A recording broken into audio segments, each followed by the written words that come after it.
नमस्ते भाइ बहिनीहरु, तपाईलाई स्वागत छ भिडियो च्यानल आकाश बायोलोजीमा। धेरै जनाले मलाई मेसेज गर्नु भएको थियो फेसबुकमा, दाइ फार्माकोलोजी र प्याथो कसरी स्टार्ट गर्ने। एमबीबीएस मा सुरुमै गयो, प्याथोलोजी त त्यही पनि अलि समझ आउँछ, यो फार्माकोलोजी त मलाई अलि पनि समझै आउँदैन। सो आजको भिडियोमा म तपाईहरुको अलि प्रब्लम असेसमेन्ट कुन छ, हाउ टु स्टार्ट फार्माकोलोजी हैन एमबीबीएस करियरमा। साच्चै भन्नु भने मेरो एक्सपिरियन्स मलाई यो सबैभन्दा मलाई सुक्खा सब्जेक्ट लाग्छ के, हरियाली बिनाको सब्जेक्ट। हरियाली इन द सेन्स के छैन त, फिगर पनि छैन, न खासै फ्लो चार्टहरु छ, न केही समझ आउँछ, त्यो दबाईको नाम पनि कस्तो, न नर्मल अब जस्तो अर्गान्स बच्चेदेखि अर्गान्सहरु पढिरहेको छु, न त्यस्तो दबाईको नाम छ, आदि त जिब्रोमै फस्ने गरी दबाईको नाम। झन् स्टार्ट गर्यो भने अब हेर्नु नर्मली अब स्टार्टिङ हुन्छ क्लासिफिकेसन, जुनमा क्लासिफिकेसनमा यति क्लासको दबाई छ, साला एउटै याद नहुने, सरी है। त्यस्तै मेकानिजम अफ एक्सन त्यो नि समझ नआउने, झन् साइड इफेक्ट त नजिया, डायरिया, नजिया, भोमिटिङ बाहेक केही पनि नहुने हामीलाई। र त्यसपछि ड्रग इन्टरएक्सन, त्यो त झनै समझ नआउने ड्रग इन्टरएक्सन हो के। झन् कति पढन्दास एक दुईवटा क्लासमा हुन्छन्, त्यसले फ्रस्टो पार्दिन्छन्, झन् डोज रिलेटेड पनि दबाईहरु पढेर। अनि त्यसपछि आफूलाई हेर्छु कि म यहाँ के गर्न आएको छु, भाइ मेरीको छु औकात भी है कि नै, त्यस्तै आफू लाग्न थाल्छ नि त। पुरै कन्फिडेन्स डुबाइदिने भनेको यो सब्जेक्ट हो फार्माकोलोजी। त लिटरली भन्छु फेरि एक्जाममा बचाउने पनि यही सब्जेक्ट हो, इन द सेन्स यसले धेरै कम टाइम लिन्छ के, यसमा टु द पोइन्ट लेख्नु पर्छ। अब कुरो आयो, जब यतिकै क्रामिङ सब्जेक्ट छ, यति हार्ड सब्जेक्ट छ भने पढ्ने कसरी। झन् यता कुरा भन्दिउँ, नेपालको ट्युको कोर्स, ट्युमा एक्जाम पो ढिलो हुन्छ नि। एमबीबीएस पढ्दा लाग्छ मेरो एमबीबीएस 8 वर्षमा सक्छ होला, हाम्रो ट्युको एक्जाम टाइममा नभए पनि यसको कोर्स बबाल छ कि। हाम्रो इन्टिग्रेटेड सिस्टम छ के, इन्टिग्रेटेड सिस्टम भनेको 6 वटा जुन सब्जेक्ट छ नि त्यो एकैपल्ट पढ्नुपर्छ। इन्डियामा के हुन्छ, सेकेन्ड इयरमा चाहिँ फार्माकोलोजी, त्यो राम्रो छैन के। त्यो किन राम्रो छैन त, हामी बल्ल एनाटोमी, फिजियोलोजी, फार्माकोलोजी, प्याथोलोजी एउटा एकैसँगै पढ्दै जान्छौँ। यो सबैभन्दा बेस्ट सिस्टम, इन्टिग्रेटेड सिस्टम। अब आयो त फार्माकोलोजी पढ्ने कसरी। अब तपाईको पढ्ने स्टाइल र जुन मैले पनि फर्स्ट इयरमा पढ्ने सुरु गरेको थिएँ, सबैभन्दा पहिला के निकाल्ने, केडी त्रिपाठी हैन, फर्स्टमा यस्तै गर्छौं नि त हामी। केडी त्रिपाठी निकाला, त्यो बुक मोटो न मोटो छ, त्यो क्लासिफिकेसन र यही आधी दिमाग त उडिसक्यो, 50% ब्रेन यही गइसक्यो खादा। त्यसपछि मेकानिजम अफ एक्सन पनि गयो 20%। त्यसपछि अब यसको साइड इफेक्ट्स याद गर्नुपर्छ, इन्डिकेसन याद गर्नुपर्छ, इन्डिकेसन र इन्टरएक्सनसम्म त दिमागै पुग्दैन। यही भइरहेको थियो। त तपाईहरुको सबैभन्दा गल्ती कहाँ भइरहेछ फार्माकोलोजी पढ्दाखेरि, सिम्पली बुझ्नुस्, कुनै पनि प्रोसेस पढ्दाखेरि हैन, म फार्माकोलोजी इन्क्लुड्स के हो त, यो सिम्पली बेसिक साइन्सको यो ट्रिटमेन्ट अप्रोच हो। तपाई के गर्नु भइरहेछ त, ट्रिटमेन्ट गर्नु भइरहेछ। ट्रिटमेन्ट तपाई के को गर्नु भइरहेछ, डिजिजको गर्नु भइरहेछ। क्लियर छ, यहीको गर्नु भइरहेछ नि। सो डिजिज पढ्दाखेरि मेरो बडी एब्नर्मल छ, डिजिज इज स्टेट अफ एब्नर्मालिटी, यही भइरहेछ नि। सो एब्नर्मालिटी पढ्दाखेरि डिजिज भनेको के हो, एब्नर्मालिटी। क्लियर, यसमा के भएको छ त, फङ्सनल लस भएको छ, केही कुरामा के भइरहेछ, फङ्सनल लस भइरहेछ। अनि तपाईले त सबैभन्दा पहिला बुझ्नु पर्छ नर्मल के हो, के बुझ्नु पर्छ त, नर्मल के हो। अनि पनि नर्मलबाट केही फङ्सन डेभिएट भयो अनि पनि एबनर्मल भयो नि। तपाई के गर्नु भइरहेछ त, आफ्नो नर्मल पढ्ने स्टाइलमा यो नर्मल कुरालाई पढ्नु नै हुँदैन, तपाई डाइरेक्ट एबनर्मालिटीमा जानु भइरहेछ कि एबनर्मल के हो। र त्यसपछि तपाईलाई कन्फ्युजन यति नै ल्याइदिन्छ कि तपाई बुझ्न सक्नु भइरहेछन्। जस्तो म एउटा एक्जाम्पल दिन्छु, जस्तो तपाईहरु है र पढ्दाखेरि सबैभन्दा तपाईको दुखको साथी भनेको, दुखको साथी हैन, तपाईले स्मार्ट स्टडीलाई यो सबैले किनेको होला, टियुमा पढ्दाखेरि आफ्नो करिकुलम, केयुको पनि आफ्नो करिकुलम हुन्छ, त्यो करिकुलममा जे छ त्यो मात्र पढ्ने, चाहिने भन्दा बढी नपढ्ने। किनभने हामी नेपालमा प्रिभ्यालेन्स भएको डिजिजको लागि पढिरहेको छु सुरुमै, र पहिला कमन कुराहरु बुझ्ने। जस्तो म एक्जाम्पल दिन्छु, अब क्लोरमफेनिकोल पढ्नु भयो, क्लोरमफेनिकोल। क्लियर, अब यो केमा, यसमा त्यो क्लोरमफेनिकोलले कुनै पनि ब्याक्टेरियाको केमा एक्ट गर्छ त, अब हेर्नुस् केमा एक्ट गर्छ, पहिला ब्याक्टेरियामा बुझ्नुस्। क्लियर, अब ब्याक्टेरियामा पनि तपाईलाई यो नै थाहा छैन, ग्राम पोजिटिभ र ग्राम नेगेटिभ। क्लियर, यो त सबैलाई थाहा छ, सबैलाई नाउँ थाहा छ, यो दुईटामा के फरक छ कसैलाई थाहा छैन। त्यो पिलाइ सेक्स पिलाइ मात्र हैन, जबसम्म यसको सेल वालको बारेमा बुझ्दैनौँ हामीले तबसम्म कसरी पढ्नुहुन्छ। स्ट्रेप्टोमाइसिनले प्रोटिन सिन्थेसिसको 30s मा गएर एक्ट गर्छ, यसले 50s मा गएर एक्ट गर्छ। कसैले प्रोटिन सिन्थेसिसको के गरेर इनिसिएसन फेजमा रोकिरहेछ, कसैले इन्लोङ्गेसन फेजमा रोकिरहेछ। तपाईँ यही घोक्नु भइरहेछ र यो एक्जाममा किन बिर्सिनु भइरहेछ त? तपाईलाई सबैभन्दा पहिला प्रोटिन सिन्थेसिस फेजै थाहा छैन। प्रोटिन सिन्थेसिसलाई के भन्छौँ हामी? ट्रान्सलेसन भन्छौँ नि, ट्रान्सलेसन। जब तपाईँ कुनै पनि दबाई के दिनु भइरहेछ त, तपाईले केमा दिनु भइरहेछ? म ब्याक्टेरियाको प्रोटिन सिन्थेसिस हुन दिदिनँ या ट्रान्सलेसन हुन दिदिनँ, त मलाई यो प्रोसेस थाहा हुनुपर्छ नि। ट्रान्सलेसन भन्न पो इजी छ नि, यसमा राइबोजोम दुईटा हुन्छ, 50s राइबोजोम र 30s राइबोजोम। कुन दबाईले कुन राइबोजोममा एक्ट गर्छ, यसको इनिसिएसन स्टेपमा रोकिरहेछ कि इन्लोङ्गेसन स्टेपमा रोकिरहेछ? न तपाईँ क्लास 12 मा पढ्नुभयो, तपाईँ क्लास 12 मा नपढेर सोच्नु भइरहेछ म MBBS मा एडमिसन गरिसकेँ, तर दिमागले पो तपाईँले बनाएछ नि, तर भित्रको जुन तपाईँको जुन त्यो छ नलेज छ त्यसमा त यो आएकै छैन ट्रान्सलेसन नि। तपाईँ दुनियाँको लेभलमा पो MBBS मा जानुभयो, तर आफैले एसेस गर्नु तपाईँ 12 क्लासै तपाईँलाई राम्ररी आउँदैन क्या। तपाईँले यो ट्रान्सलेसन फेज थाहा छैन, तपाईँलाई ग्राम पोजिटिभ ग्राम नेगेटिभ बारेमा थाहा छैन। क्लियर? अनि तपाईँ सिधै जानु भइरहेछ क्लोरमफेनिकोलमा। रे भाई मेरे क्या समझोगे तुम, अल्फाज तो समझ नहीं पाए, खामोशी क्या समझोगे भन्छ नि। जस्तो हामी मेडिसिन जान्छौँ हिस्ट्री टेक्निकमा, पहिला मान्छेको त हिस्ट्री टेक्निक सिक्दैनौँ त पिडियाट्रिक्समा कसरी बच्चाको हिस्ट्री टेक्निक बुझ्छौ क्या?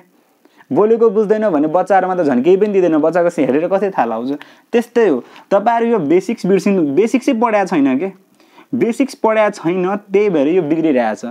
त्यस्तै मैले अब हेर्नुहोस्, अब प्रोटिन सिन्थेसिस एउटा पढ्नुहोस् भने तपाईँ यहाँ के पत्ता ल क्लोरमफेनिकोल बुझ्न सक्नुहुन्छ, टेट्रासाइक्लिन बुझ्न सक्नुहुन्छ, स्ट्रेप्टोमाइसिनहरू वाला एमिनोग्लाइकोसाइड बुझ्न सक्नुहुन्छ, एरिथ्रोमाइसिन म्याक्रोलाइट्सहरू बुझ्न सक्नुहुन्छ। प्रोटिन सिन्थेसिस पढाएको छ, आदिलाई पनि ट्रान्सलेसन आउँदैन। त्यस्तै ट्रान्सक्रिप्सन प्रोसेस थाहा छैन।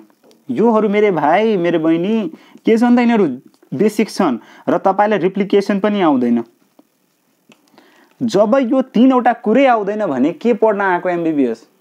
र MBBS पढ्न आएको पनि भने तपाईँ जति पनि ढिपढाप दिनु कि MBBS पढिरहेको छु, जब यो तीनवटा कुरा थाहा छैन भने फार्माकोलोजी केही आउँदैन। जति पनि ड्रग पढ्नुहोस्, एन्टिभाइरल ड्रगहरू पढ्नुहोस्, यही कुराबाट आइरहेछ।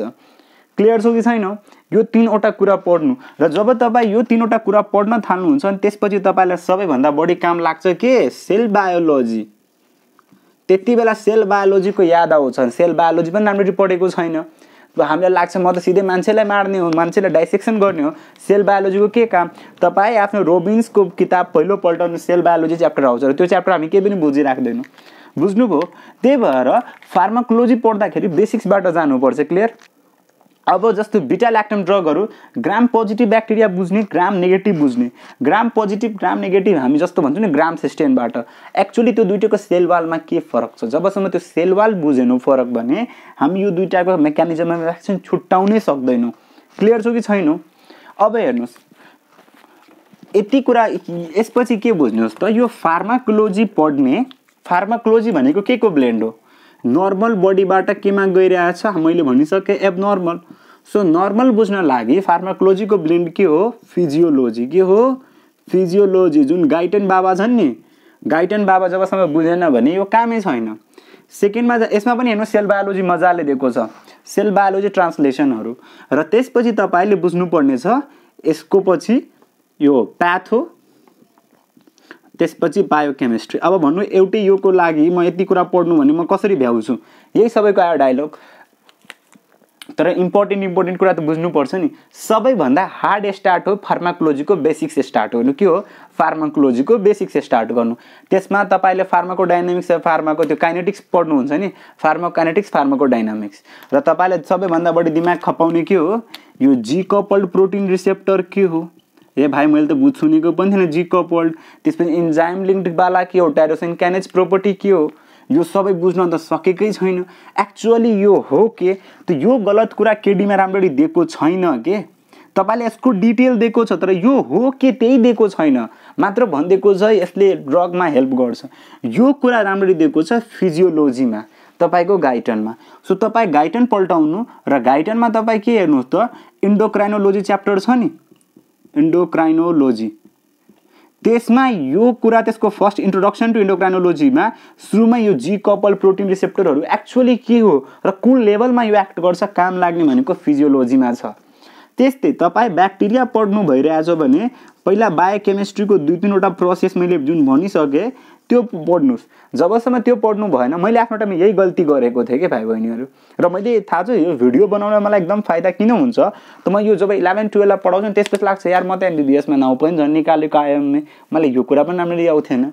सो यो बायोकेमिस्ट्रीमा के पढ्ने त, ब्याक्टेरियाको लागि कुन पढ्ने त, तपाईँले पढ्नुपर्ने भनेको ट्रान्सक्रिप्सन, ट्रान्सलेसन र त्यसपछि यो रिप्लिकेसन। र ब्याक्टेरियाको लागि बुझ्नको लागि ब्याक्टेरियाको लागि माइक्रोबायोलोजी बुझ्नुहोस्। हेर्नुहोस्, त्यही भएर हाम्रो त झन् इन्टिग्रेटेड सिस्टम छ। यो फार्माकोलोजी हेर्नमा लाग्छ एउटा सब्जेक्ट, तर एक्चुअली यो it is blend of everything के, एभ्रिथिङ बुझ्नुपर्छ। क्लियर छ कि छैन? एनाटोमी मतलब पर्दैन, तर फार्माकोलोजी भनेको डिजिजको लागि ट्रिटमेन्ट हो। And please never ever dose नपढ्नु। डोज तपाईँलाई काम लाग्दैन, त्यो मेडिसिनमा पनि पढ्नुपर्छ, मेडिसिनमा पनि काम लाग्दैन। म आफ्नो टाइममा डोज याद गर्न खोज्थेँ कि, तर डोज याद गरेर केही पनि काम छैन। सो के गर्नु त, पहिला फिजियोलोजीमा अलिअलि इम्पोर्टेन्ट हेर्नु, र यो पढ्दाखेरि 2-3वटा कुरा के हेर्नु त, तपाईँ अटोनोमिक नर्भस सिस्टम राम्ररी आउनु पर्यो। अटोनोमिक नर्भस सिस्टम मान्छेलाई जहिले पनि आउनु पर्यो, त्यहाँ धेरै कुरा दिएको हुन्छ हामीलाई थाहा नै हुँदैन। त्यसको लागि अटोनोमिक नर्भस सिस्टम राम्ररी पढ्नु, इभन यसको सिंगल रिसेप्टरहरू पनि पढिराख्नुपर्छ। त्यही भएर यसको पढ्न लागि सबैभन्दा इम्पोर्टेन्ट के हो, फिजियोलोजी। प्याथो त्यति नभए पनि फिजियोलोजी र बायोकेमिस्ट्री त मेन फिजियोलोजी के, फार्माकोलोजी लागि फिजियोलोजी बुझ्नै पर्छ, नभए थाहा हुँदैन। जस्तो हार्ट फेलियर पढ्यो भने हार्ट फेलियर कसरी बुझ्ने, जस्तो इक्जाम्पल म दिन्छु तपाईँहरूलाई। हामी एन्टी हाइपरटेन्सिभ पढिरहेछौँ होइन, कुनै पनि कुरा एन्टी हाइपरटेन्सिभ र एन्टी कोगुलेन्ट। सो एन्टी कोगुलेन्ट पढिरहेछौँ मिन्स कोगुलेसनको के गर्ने त, कोगुलेसनलाई नहुन दिने। त्यसको लागि पहिला कोगुलेसन पाथवे त बुझ्नु पर्यो कि परेन? त्यो पाथवे त कहाँ छ त, फार्माकोलोजीमा त छैन। त्यो पाथवे राम्ररी कहाँ दिएको छ, फिजियोलोजीमा दिएको छ। र त्यसपछि त्यसमा भएको डिजिजहरू कुन छन् त्यो प्याथोमा दिएको छ, अनि त्यसपछि बल्ल फार्माकोलोजी पढ्ने। अब तपाईँ सिधै गर्नु भइरहेछ म बिमारी ठिक गर्छु। अब जस्तो है, म अहिले कोरोनाको ट्रिटमेन्ट भइरहेछ नि, कोरोनाको ट्रिटमेन्ट भइरहेछ त कोरोना मान्छेमा लाग्यो। अब तपाईँलाई थाहा नै छैन नर्मल मान्छे र कोरोना मान्छेमा के दुईटैमा फरक छ, मलाई कुन कुन सिम्पटमलाई ट्रिटमेन्ट गर्नु छ। अब सिधै मान्नुहोस् तपाईँ विथआउट मेडिसिन फिल्डको छ, यो केही पनि छ, मान्छे रुगा लागेर गइरहेछ होइन, तपाईँ मान्नुहोस् अनभिज्ञ मान्छे हुनुहुन्छ भने तपाईँलाई के लाग्छ, नर्मलमा पनि रुगा हो कि अब नर्मलमा रुगा हो थाहा छैन नि। हामी अहिले डिफ्रेन्सिएट गर्छौँ, नर्मल मान्छेलाई रुगा भइरहेको छैन, अब अर्को मान्छे रुगा भइरहेछ भने त्यसकोमा केही प्याथोलोजी भएको होला। देख्नुहोस् त, नर्मलबाट एबनर्मलिटी छुट्याउनेलाई हामी भन्छौँ फार्माकोलोजी। फार्माकोलोजी किन उसले डिजिजलाई ट्रिटमेन्ट गर्छ के, बुझ्नुभयो? पहिला फिजियोलोजी पढ्ने, त्यसपछि यो। अनि पढ्दाखेरि कुन कुन किताब पढ्ने हेर्नुहोस्। तपाईँलाई कसले भन्ला, तपाईँ सनबर्ग पढ्नुहोस्, कसैले भन्ला गुडम्यान गिलम्यान पढ्नुहोस्, कसैले भन्ला के पढ्नुहोस्। म भन्छु यति धेरै नपढ्नुहोस्, टु मेनी टेक्स्ट बुकले झन् तपाईँलाई के गरिदिन्छ त, दिमाग धोल गरिदिन्छ कि, राम्ररी बुझ्नु सकिँदैन। सो स्टार्ट कहाँबाट गर्नुहोस् त, हेर्नुहोस्। अब हामी इन्डियन सब कन्टिनेन्टमा छौँ, हाम्रो क्वेसनहरू आउने भनेको सबैभन्दा पहिला तपाईँ के हेर्नुहोस्, करिकुलम हेर्नुहोस्, करिकुलम, पास्ट क्वेसन, यो दुईटा थाहा हुनै पर्यो क्वेसन्स, क्लियर? त्यसपछि केडी र सुरुको जुन तपाईँको फार्माकोकाइनेटिक्स फार्माकोडाइनेमिक्स लागि मलाई राम्रो लागेको किताब भनेको क्याटजङ हो के। क्याटजङ मलाई धेरै मन परेको थियो आफ्नो टाइममा। किन्नु होइन, लाइब्रेरी जेनेसिस र पाइरेट वेबाट डाउनलोड, लाइब्रेरी जेनेसिसमा जति पनि किताब पाउँछ लाइब्रेरी जेनेसिसबाट डाउनलोड गर्नु। र यो सँगसँगै पढ्दाखेरि कतिलाई लिपिन कट, मलाई पनि मन परेको लिपिन कट किताब हो। यो तिनटै ब्लेन्ड गरेर पढ्नुहोस्, एकै ठाउँमा मिलाएर पढ्नुहोस्, केही तपाईँलाई गाह्रो हुँदैन कि, कहिले पनि गाह्रो हुँदैन। यो तिनवटा कुरा होइन, सुरुको च्याप्टरमा राम्ररी दिएको छैन कि केडीमा क्लासिफिकेसनहरू एक्जामको नोट्स टाइप राम्रो दिएको छ, तर कन्सेप्टलाई यो दुईटै किताब मलाई एकदमै मन परेको छ। अब हेर्नुहोस्, यो पढ्दाखेरि तपाईँले के गर्नुहोस् त, जुन यो फिगर दिएको हुन्छ नि, प्लिज यो फिगरको डिस्क्रिप्सन पढ्ने गर्नु। आधीभन्दा बढी बक्लोलहरूले यो फिगरको डिस्क्रिप्सन पढ्दैनन्। फिगरको जुन फ्ल्यास कार्डहरू जस्तो बनाएको हुन्छ नि जी कपल्ड प्रोटिन रिसेप्टरहरूमा जेमा पनि, त्योहरू राम्ररी बुझ्नुहोस्, ग्राफ्सहरू राम्ररी पढ्नुहोस्। सो फिगरको डिस्क्रिप्सन पढ्नुहोस्। मन छ भने तपाईँलाई कतिलाई फ्ल्यास कार्डबाट बुझ्नु इजी हुन्छ नि, कतिलाई फ्ल्यास कार्ड एकदम मनपर्छ क्या, फ्ल्यास कार्डबाट पढ्न इजी हुन्छ, जस्तो त्यो लाइन टु लाइन बनाएको हुन्छ भने र्याङ एन्ड डेलको हुन्छ कि यो किताब होइन एक्चुअली र्याङ एन्ड डेलको फ्ल्यास कार्डहरू। यसमा जस्ट हरेक कुरालाई फ्ल्यास कार्ड जस्तो दिमागमा मेमोराइज पोइन्टहरू गर्न इजी दिएको हुन्छ। बुझ्नुभयो यतिसम्म? त्यसपछि के गर्ने त, यति भएपछि फ्ल्यास कार्ड गर्ने र त्यसपछि बल्ल फिजियोलोजीहरू बायोकेमिस्ट्रीहरू पढ्ने, फिजियोलोजी बायोकेमिस्ट्री पढ्ने सँगै माइक्रोबायो पनि जुन छ त्यो पढ्ने र लास्टमा फार्माकोलोजी पढ्ने हो। र त्यसपछि जुन मेकानिजम अफ एक्सन बुझिन्छ नि यो बिर्सिँदैन के, किनभने मलाई अब त नर्मल प्रोसेस थाहा भइसक्यो नि। कुनै पनि ब्याक्टेरियामा अट्याक गरिरहेको छु त मलाई त्यसको नर्मल प्रोसेस बुझ्नुपर्छ, जस्तो मेरो बडीमा केमा एक्ट गरिरहेछ, सल्फेनामाइड्सहरूमा, त्यसमा जुन फोलेटहरूको अगेन्स्टमा दिन्छु त्योहरू बुझ्नुपर्छ। अनि जुन साइड इफेक्ट याद गर्नु भइरहेछ नि तपाईँ, प्लिज है सबै साइड इफेक्ट नघोक्नु, सबै साइड इफेक्ट कहिले पनि घोक्नु हुँदैन। अब जस्तो सल्फोनामाइडहरूको इम्पोर्टेन्स, स्टिफेन जोन्सन सिन्ड्रोम भयो, योहरू याद गरिराख्नुपर्छ। जस्तो यो क्लोरामफेनिकलको ब्लू बेबी सिन्ड्रोमहरू, योहरू तपाईँले याद गर्नुपर्छ मात्र, धेरै याद गरेर काम छैन, कहिले पनि धेरै याद गरेर काम। जस्तो सोडियम भ्यालप्रोएट पढ्नुहुन्छ, त्यसमा पनि नोजिया भोमिटिङ आउला, जुनमा पनि नोजिया भोमिटिङ एप्लाई हुन्छ, तर इक्जाममा सरले त्यो सोध्न खोजेको छैन। सरले तपाईँलाई हेरेको चाहिँ तपाईँ कति भोल्युममा लेख्नु भइरहेछ। टिचर पनि हामीभन्दा बढी के हुन्छ नि त चलाको हुन्छन्, उसले हेर्छ विद्यार्थीले पढेको कति छ त, त्यति बेला के याद राख्नुपर्छ, यसले स्पेसिफिक मात्र सोधेको छ। जहिले पनि त्यो स्पेसिफिकमा जानु, तपाईँहरू स्पेसिफिकमा जानु भइरहेको छैन। मेकानिजम अफ एक्सन लेख्दाखेरि के गर्नु, बडो एउटा नोट बनाउँदै जानु, नोटमा फेरि पुरै सार्ने होइन क्या। तपाईँहरू धेरै नाम याद गरेर मतलब छैन, एउटा नाम, दुईवटा नाम, 20वटा नाम, एक्स्ट्रा कुराहरू पढ्नु छैन। बेसिक्सबाट जानुस्, बेसिक्सबाट पढ्यो भने मजाले फार्माकोलोजीसम्म जाउँछ। यो सबैलाई म त्यही भएर भन्न खोजेको छु, क्या जानु त, बेसिक्सबाट जानु। यो किताब यही हो, धेरै किताबभित्र नजानुस्, अरू धेरै किताब छ। र त्यस्तै बुझ्नु भएन भने त्यो नजिब डक्टर नजिबको भिडियोहरू छ। डक्टर नजिबको भिडियो त धेरै लामो हुन्छ, 2x स्पिडमा हेर्ने गर्नु, टाइम धेरै जान्छ। भिडियो पढ्दाखेरि नोट गर्दै गइराख्नु। तर मेरो हिसाबले भरसक तपाईँहरू आफैले पढ्नु। र प्लिज है सुरुमै फास्ट ट्र्याकमा नजानुहोस् मेरे भाइहरू। तपाईँहरू सुरुमै फास्ट ट्र्याक गयो भने हेर्नुहोस्, यो अहिले बेसिक साइन्स पढेन भने नसोच्नु कि म गएर पछि क्लिनिकल्स हुँदाखेरि यही काम आउँछ। म एक्सपिरियन्सले भनेर म धेरै गाली खान्छु कि क्लिनिकल पोस्टिङहरूमा, भिडियो त बनाइरहेको छु त आफै गाली खान्छु। यही सोध्छ नि यही आउँदैन, किन? आफ्नो टाइममा गल्ती गरेको थिएँ, इक्जाम टाइममा फास्ट ट्र्याक मात्र पल्टाएको थिएँ। सो अहिले पढेन भने कहिले पढिँदैन। र तपाईँहरू पछि जुन त्यो मास्टर्स लागि पनि एप्लाई गर्नुहुन्छ, पहिला बेसिक साइन्सको इक्जाम हुन्छ। बेसिक साइन्सै बेला आएन भने त कहाँ हुन्छ नि। अनि कसमसे बडा लाज लाग्छ यार, जति बेला क्लिनिकल्समा सोच्दाखेरि सोच्यो बेसिक साइन्स पुरै पास गरिसकेको छु र एउटा पनि क्वेसनका जवाब आउँदैन। त्यही भएर फार्माकोलोजी इम्पोर्टेन्ट हो, एकदम इम्पोर्टेन्ट हो। तपाईँलाई पछि डायग्नोसिसमा, म्यानेजमेन्टमा सबैमा फार्माकोलोजी तपाईँलाई काम लाग्छ।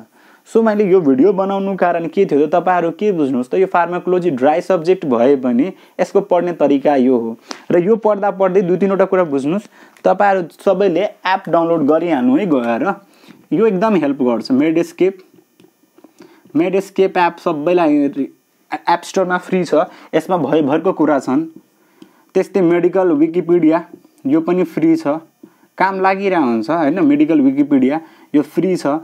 र अगर तपाईँहरूलाई ट्याबहरू छ भने अप टु डेट एप, यो त बेस्टै हो अप टु डेट एप।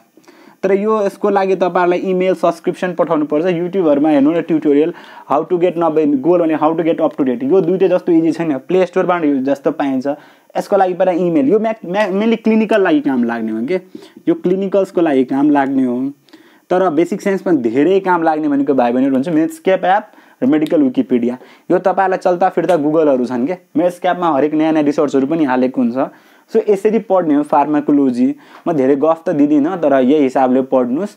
अनि तपाईँहरूले के कस्तो फिडब्याकहरू छ दिनुहोस्। कुनै अरू कुरा पनि छ MBBS बुझ्नु पाऱ्यो भने दाइले भन्नुहुन्छ। Thank you.